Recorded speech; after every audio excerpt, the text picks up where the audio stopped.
আসসালামু আলাইকুম।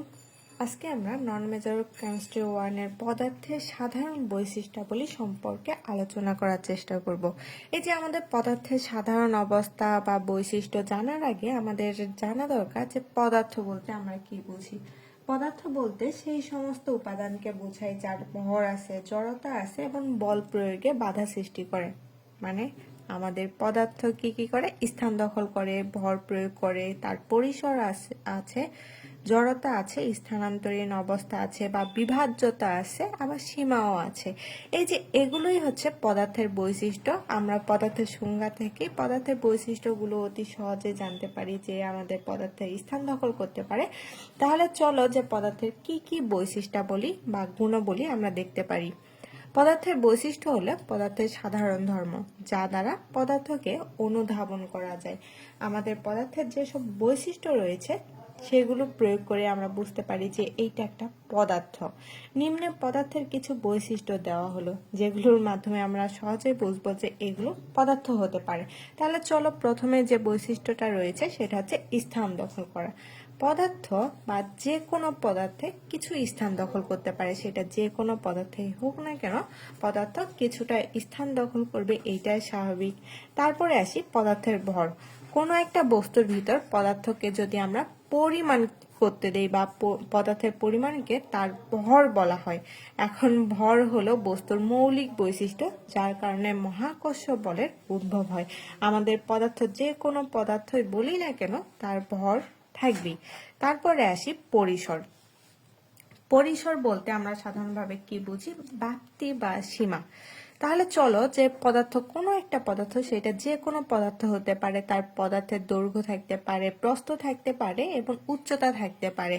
এগুলোকেই পদার্থের আমাদের পরিসর বা আকৃতি বলা হয়। তাহলে আমাদের পদার্থের পরিসর রয়েছে, কারণ তাদের দৈর্ঘ্য, প্রস্থ, উচ্চতা ইত্যাদি থাকতে পারে, এই জন্য পদার্থের পরিসর রয়েছে। এটাও পদার্থের একটা বৈশিষ্ট্য।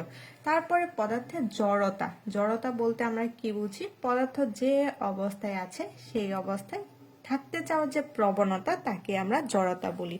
আমরা আগে পদার্থ বিজ্ঞানে 9-10-এ পড়েছিলাম যে পদার্থের স্থির অবস্থা বা গতিশীল অবস্থা থাকে।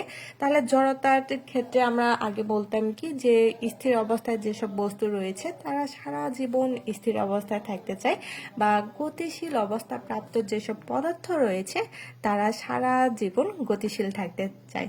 তাহলে এইটাই হচ্ছে পদার্থের জড়তা। জড়তা বলতে কি বুঝি? পদার্থ তার নিজস্ব একটা অবস্থা বজায় রাখতে চায়, অর্থাৎ গতিশীল বস্তু গতিশীল থাকতে চায় এবং স্থিতিশীল যে বস্তুগুলো রয়েছে তারা স্থিতিশীল থাকতে চায়।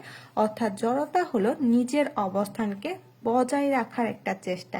আমি যে অবস্থানে আছি সে অবস্থায় আমি সারা জীবন কাটিয়ে দিব, এটাই হচ্ছে পদার্থের জড়তা। এখন আসি স্থানান্তরশীল। স্থানান্তরশীল বলতে আমরা কি বুঝি বলতো? যে এক স্থান থেকে অন্য স্থানে যেতে চাওয়া। তাহলে পদার্থ এক স্থান থেকে অন্য স্থানে যেতে চাই। পদার্থে যখন আমরা বল প্রয়োগ করি বা পদার্থ যে কোনো পদার্থকে যখন আমরা চাপ প্রয়োগ করব, সে পদার্থ কি করে? স্থান দখল করে, তাই না? বা স্থান পরিবর্তন করে থাকে, এক স্থান থেকে অন্য স্থানে চলে যায়। ধরে নাও যে আমি কোনো একটা পদার্থ, সেটাকে চাপ প্রয়োগ করলাম বা বল প্রয়োগ করলাম, তাহলে পদার্থ আগে যে অবস্থানে ছিল সেই অবস্থানে কিন্তু থাকবে না, সে কি করবে? তার অবস্থান চেঞ্জ করবে। এটাই হচ্ছে পদার্থ স্থানান্তরশীল। তারপরে পদার্থের যেসব বৈশিষ্ট্য রয়েছে সেটা হচ্ছে বিভাজ্যতা। বিভাজ্যতা বলতে আমরা কি বুঝি বলতো? ভাগ হওয়া বা বিভক্ত হওয়া। তাহলে পদার্থকে আমরা ক্রমান্বয়ে ক্ষুদ্র হতে ক্ষুদ্রতর অংশে বিভক্ত করতে পারি।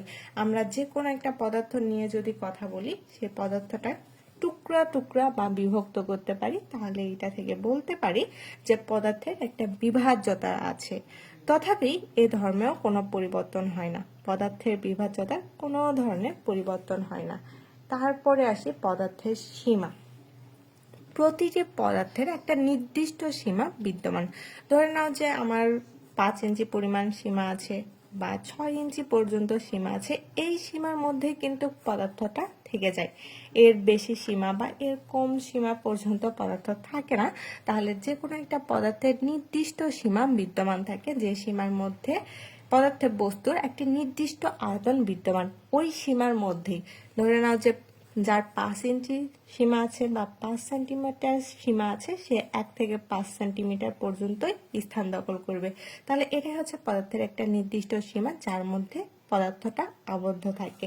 এগুলোই আমাদের পদার্থের বৈশিষ্ট্য। তাহলে পদার্থের বৈশিষ্ট্য কি কি বলতো? পদার্থ নির্দিষ্ট একটা স্থান দখল করতে পারে, পদার্থের ভর আছে মানে পদার্থ জায়গা দখল করতে পারে, পদার্থের পরিসর আছে মানে দৈর্ঘ্য প্রস্থ এবং উচ্চতা রয়েছে, পদার্থের জড়তা আছে, পদার্থ স্থির জড়তা আছে বা গতিশীল জড়তা আছে, পদার্থ স্থানান্তরশীল অবস্থা আছে মানে পদার্থ আমাদের স্থান পরিবর্তন করতে পারে, এক স্থান থেকে অন্য স্থানে যেতে পারে।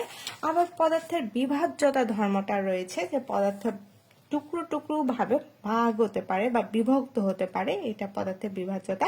পদার্থের নির্দিষ্ট সীমা বিদ্যমান। এটাই হচ্ছে আমাদের পদার্থের বৈশিষ্ট্য বা পদার্থের কোনো একটা পদার্থের সাধারণ বৈশিষ্ট্য। আসসালামু আলাইকুম।